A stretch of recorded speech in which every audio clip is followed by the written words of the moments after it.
Did you know which gear you should be in while driving a manual car? Choosing the right gear helps your car accelerate smoothly, avoid unnecessary engine strain, and improve fuel economy. First gear, 0 to 20 kilometers R, or 0 to 12 miles per hour.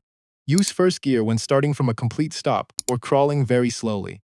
Once you're moving, it's usually time to shift up. Second gear, 20-40 kilometers hour, or 12 to 25 miles per hour. This is great for slow turns, corners, and neighborhood streets where you need controlled acceleration. Third gear, 40-60 kilometers R, or 25-37 miles per hour. Think city driving and moderate urban traffic. It gives you a useful balance of power and speed.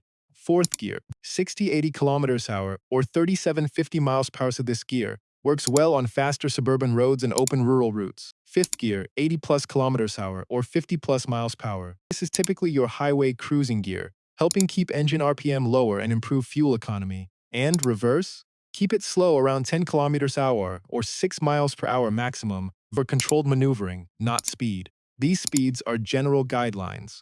Your vehicle's recommended shift points can vary, so always follow the owner's manual.